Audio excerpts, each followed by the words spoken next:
Ladies and gentlemen, it's time. This is a species showcase.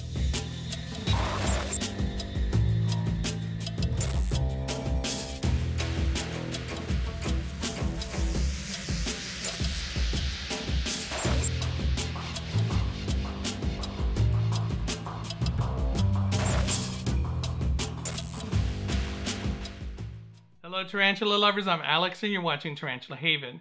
Today I am breaking up my Poecilotheria rufilata communal. And the reason for that is because I've had them a little over a year. August would have been a year and we're well into September. So I get my information from Mark's Tarantulas and I'll post a link down below for him. But he's had some experience with some Poecilotheria communals, and some of them have turned out well for him, and some of them have turned out not so well.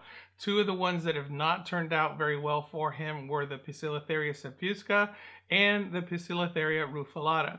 And from what I understand, he says that they last about a year to a year and a half and they tolerate each other.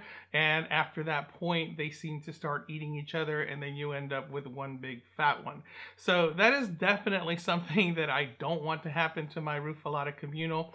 For one thing, I love my pokies and I really want to have them for as long as I possibly can. And I want to sort out, my males and my females if I do have any females in there, and I do probably have some males in there. And the other thing is that they are also endangered in the wild. So that would be a very big waste for me if I would allow them to eat each other and for that to happen. So I definitely don't want that to happen to my communal. So I figured I'd go ahead and do it at the year mark, and rather than wait till a year and a half until something happens, if something does happen. And I'm not saying that he is the end all be all as far as information on communals for Poecilotheria, but I don't want to take that chance. So just to show you real quick here, as far as what they've done so far. Now, they do tend to be skittish, just like most of your Poecilotheria species. And although I do feel that these are a little bit bolder, and what they've done here is I have a piece of cork bark right in this area right here. I got their little water dish down there, which is just a bottle cap. And they've pretty much created web curtains all the way over to the cork bark to where you can't see the cork bark at all. And if I make a disturbance and move their enclosure around, they do end up scurrying behind the cork bark and hiding back there. They do tend to be a little bit photosensitive and will do the same thing like that. But I do notice that for the most part, they like to stay out in the open. And sometimes if I do move them and things like that, they'll be out there in the open until I create a major disturbance, like opening the lid or something to that effect. And they are bold enough to where they'll sit out and I can actually tongue feed them straight from the enclosure here and just give them a roach or two, and they'll just take them straight from the tongs. So they're not as skittish as some of the other ones that I have, like P. metallica, for example. So that's one thing about them that I've observed. So let's go ahead and get in here and start moving them around. I am a little bit nervous about this because they are very, very fast, and they do possess very potent venom. The Poecilotheria species, of course, all possess potent venom, but from what I understand and what I hear, these are a little bit stronger. I'm not sure how true that is, but that's what I hear. All right, so let's go ahead and get started. Okay, so what I'm transferring them into is one of these mainstay jars right here. And it was nice having them in one single enclosure because it did save a lot of space. So now I'm going to have to need a little bit more space to have 4 of these here. I originally started with 5, but early on I had one pass away. I don't know if it was because there was not enough ventilation or maybe I kept it too moist or something to that effect. But one of them did die pretty early on. It was a smaller one. There always seems to be a size disparity when we're talking about communals. It looks like some of them will grow faster than others, and it seems like you end up with one little runty one. And that was the case with this one, so I don't know if that had anything to do with it dying, but I did lose one, like I said, very early on. Okay, so let me remove some of this webbing here and hopefully not disturb them too much. And I think I may have to bring a little plastic tub in here to hold all this stuff. So yeah, I'm going to go ahead and do that. All right, so there you can see the cork bark starting to show through. And so far, nobody's come out to say hi. Okay, so I've got my plastic tub, and I'm going to go ahead and put them in that. And hopefully that'll help me at least corral them if they do try to bolt. And it'll also help me to contain some of this stuff that I'm pulling out. Put that aside.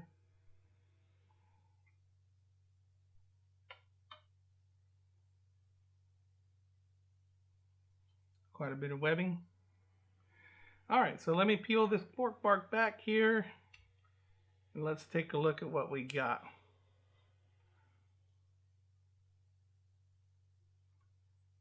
So nobody starts taking off here. All right, so there we go. And as you can see, they've gotten quite a bit of color on them already. They've got that nice green color to them with those little reddish hairs that stand out around. And that's why I love this species. They're just so beautiful and colorful. Don't see too many green tarantulas out there.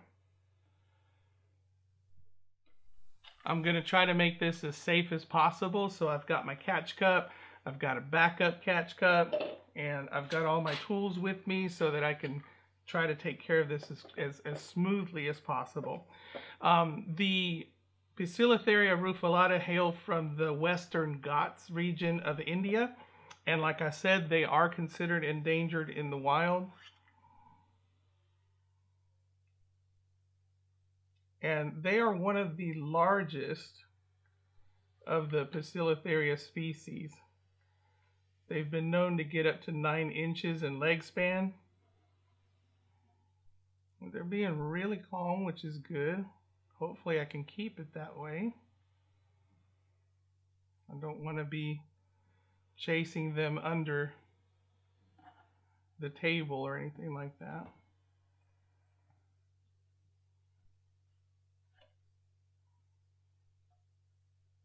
And I haven't ever really gotten a threat posture from them, but I really haven't given them any reason to give me a threat posture. So I may find that out today.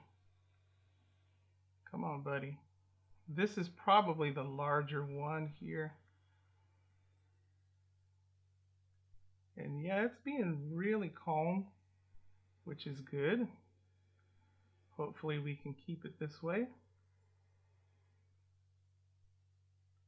And I'm hoping I could walk it over, but I'm not so sure it's willing to do that.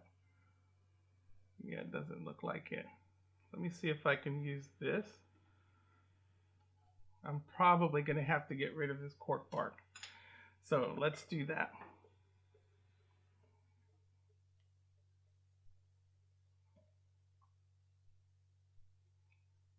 And I've got one clinging to it. There it is. All right, big guy. Let's see if we can walk you out.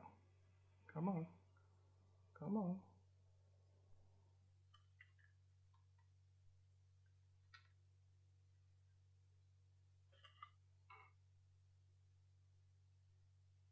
Yeah, this is one of the smaller ones.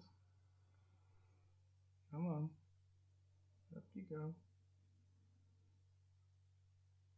Don't bolt on me. There we go. Come on. Go over that lip.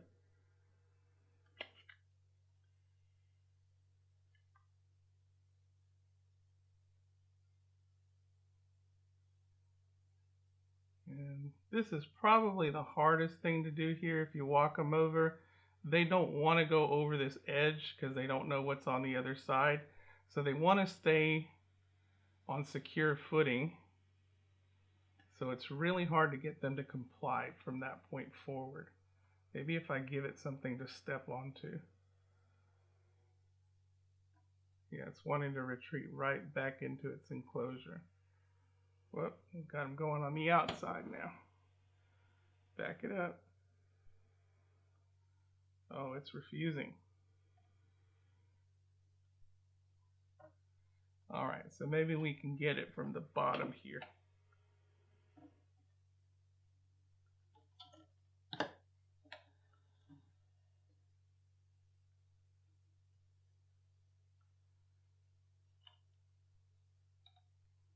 And this is where this catch cup comes in handy, because I can keep it within the boundaries of the catch cup. And of course the tub that I used, that's also been being a big help, because now I've got it corralled in here and it didn't go out on the table, which would have happened if I had left it with just the table. So let me move this out of the way.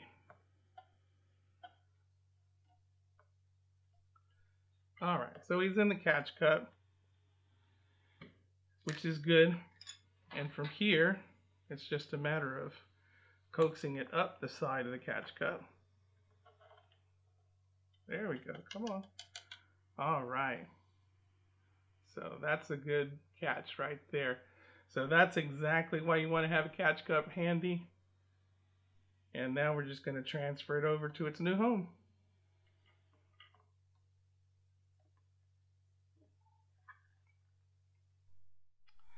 All right, so here we go. Let's go ahead and transfer it over, and hopefully I can get it to come right down, and maybe it will go onto that cork bark and feel secure and go straight down from there. So let's see. Come on, buddy.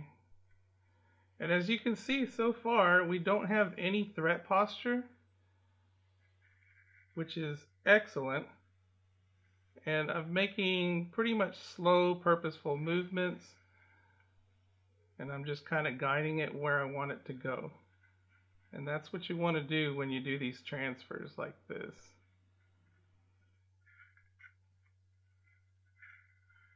Of course, it doesn't want to go, so we've got to keep prodding and keep trying. It wants to go straight to the top of the jar.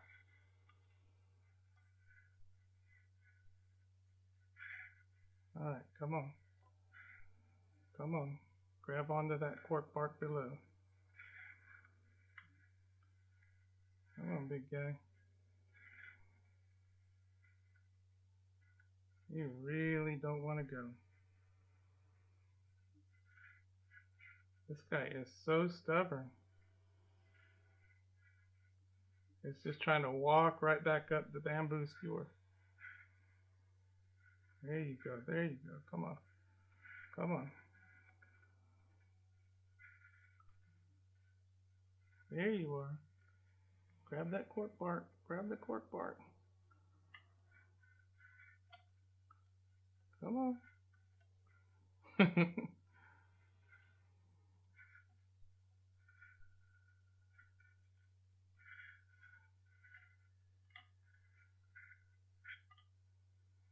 Wow, almost had it.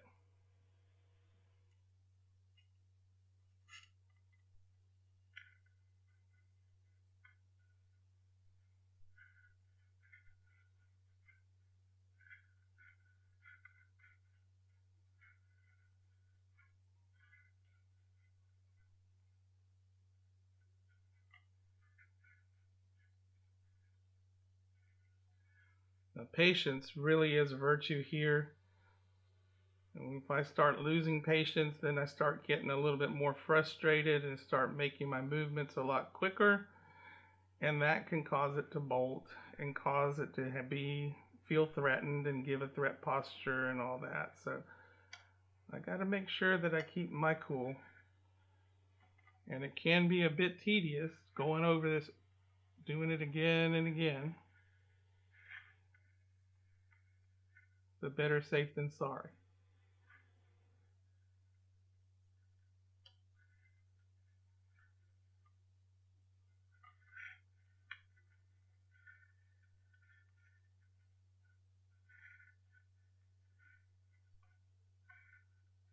Oh man.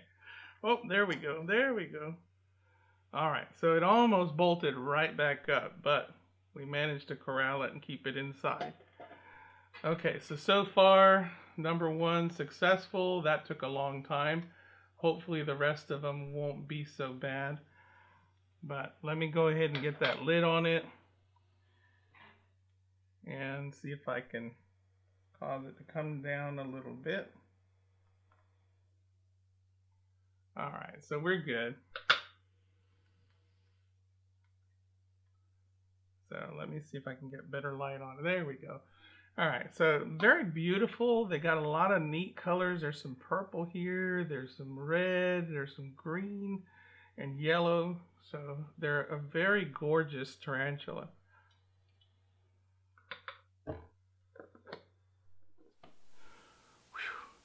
One down, 3 to go. And hopefully I can get this cork bark out of here. Maybe we won't have any more clinging. Nope, they're all on the bottom. So yeah, this cork bark is coming out. Put that aside. All right. So let's take a look.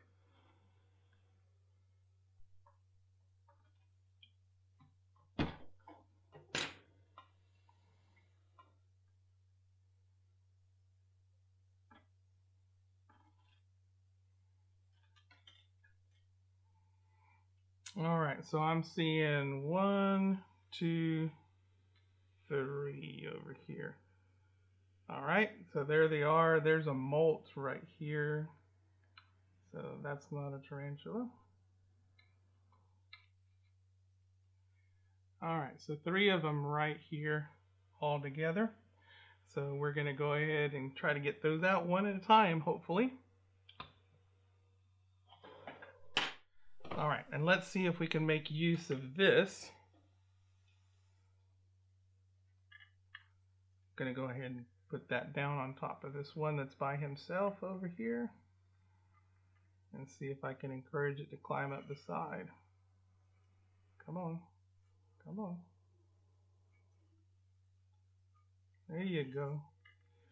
All right, so I got one up the side. Let's transfer it over. Put the lid back on this one so we don't have any escapees while we're working with that one. Now we're ready to go. Okay, let's work. So that one was much easier transferring in. Now let's see if we can get it to go down.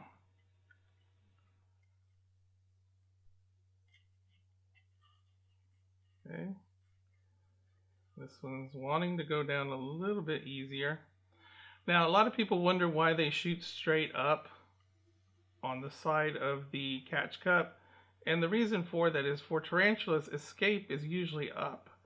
If they're down low and something's threatening them, then they'll run up. They'll run up a tree, they'll run up a wall, they'll run anywhere to get away from whatever is threatening them. So that's usually the safest direction for them to go.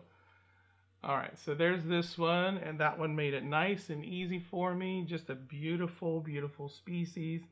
And I still haven't determined if I have males or females yet, so I can't tell you whether this one is male or female.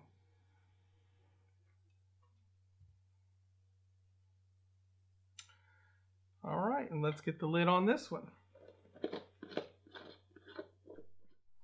All right, 2 down, 2 to go.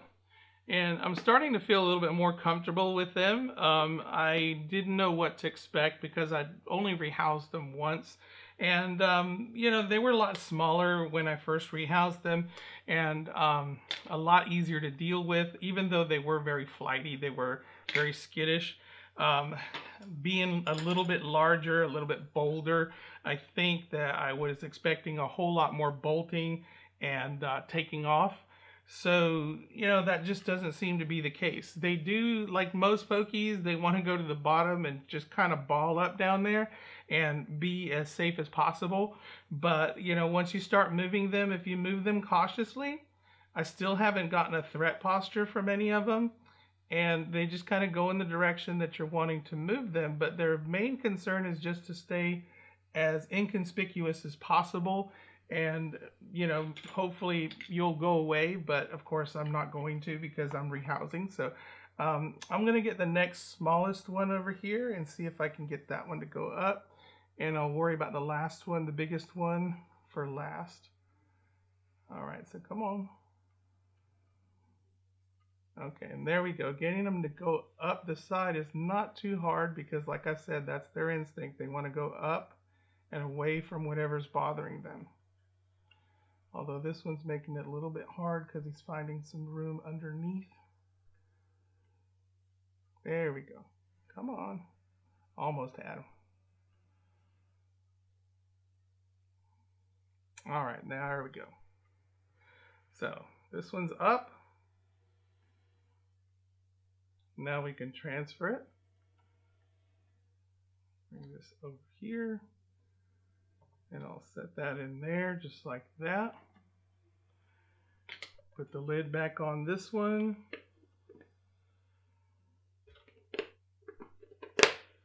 And focus on this guy. All right, not too bad. Here we go. Hopefully this one will make it nice and easy for me. See if I can get it to go down. It seemed to like going down. So if it gets a footing on that cork bark underneath, hopefully it'll take off and go down towards safety. Come on.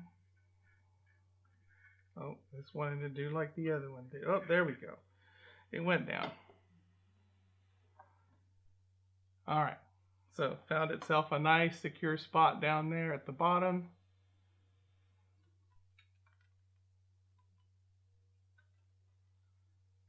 So he's just going to chill there until I go away. All right, not too bad.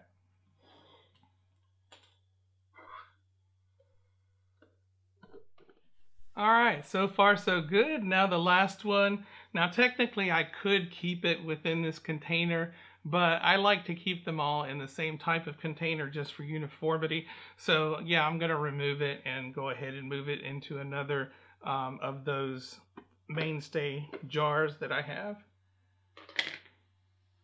All right, and this is such a vital tool. All it is a buy drink bottle, and I've put some holes on the side with the soldering iron, and I put a single hole on the cap there.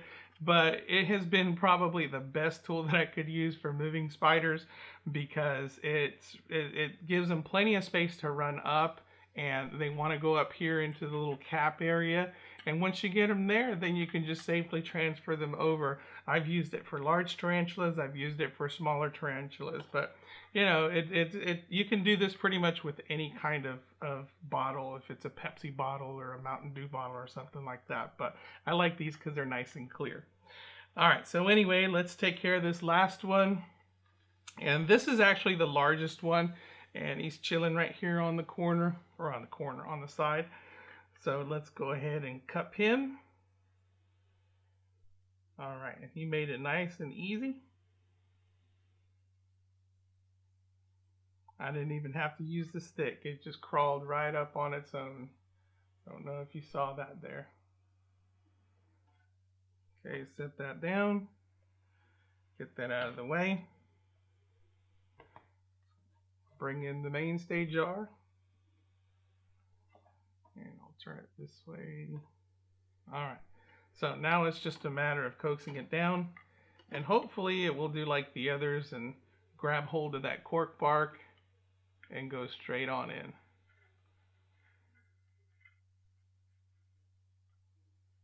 All right.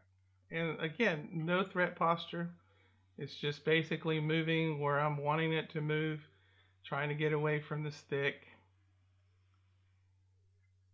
And once it gets a footing on the cork bark, hopefully I can allow it to go its own way. Oh, I'm getting a little bit of a... It's trying to go around the stick. Come on, buddy. Oops, climbing back up. All right, grab the cork bark. There you go. There you go. Drop down. Perfect, perfect, perfect. All right. And it just calmly walked over to the cork bark. And he's chilling right down there in its new home.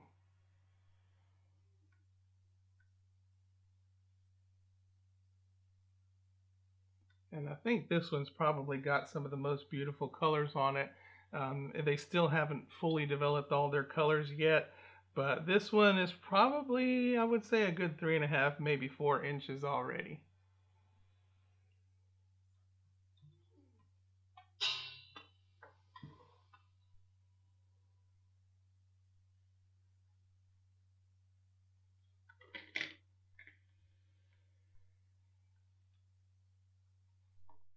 So there you have it, 4 P. rufilata successfully rehoused into their own enclosures. Although it pained me to separate the communal, it was something that I felt like I needed to do. After hearing what had happened to Mark's tarantulas, I didn't want the same experience. They mean too much to me, and I definitely want to get the full experience out of all of them, whether they are male or females or what. I do want them to live as long as possible. So it would kill me to think that I would let them all live together only to have them kill each other until there's one left. So yeah, that was just a thing that I expected to do once I heard that. And although I do probably have plans of keeping a communal somewhere down the line of Poecilotheria, there are certain species that tend to do well. I know that P. regalis is one of those species, and I would love to have a communal of P. regalis. Another one that tends to do well is P. metallica. So those are 2 things that I would probably like to do sometime in the future. One big takeaway from this that I wanted you to have or wanted you to get is that a lot of people demonize the Poecilotheria genus, and they are fast, they are bolty, and they do possess strong venom, but they're not impossible. And I hate it when people demonize them, because I was one of those people that did not get into these species because I was afraid of them because of all the horror stories and all the things that I'd heard. But as long as you are slow and methodical, as long as you are prepared and careful, you can deal with them, and it is something that you can keep. But the key here is respect for the animal, respect for what they can do to you. Personally, I don't handle. You'll see lots and lots of pictures out there and video of people handling their Poecilotheria species, but that's on them. You know, if they get bitten, that's something that they're going to have to deal with. I have read several bite reports, and I've heard horror stories of people that have been bitten and had the effects last for weeks. And that's just something that I don't want to deal with. But if you're brave enough to face that kind of thing, then more power to you. But I highly discourage it. So anyway, yeah, I love the species. If you want to keep it, learn as much as you can about it, and definitely learn as much as you can about rehousing and taking care of it as easily and as safely as possible. So that's it for me today. I hope you enjoyed it. If you did, please give me a like. If you want to see more, subscribe. If you want to support this channel, I have a Redbubble store where I sell Tarantula Haven merchandise. All of the proceeds from that Tarantula Haven merchandise will go directly to help grow and support this channel. I also have a Instagram account where I post more pictures and videos of all my species on there, a lot more so than I do here on YouTube. So if you want to follow me there, it is at tarantula_haven. That's it for me today. Until next time, keep loving them tarantulas.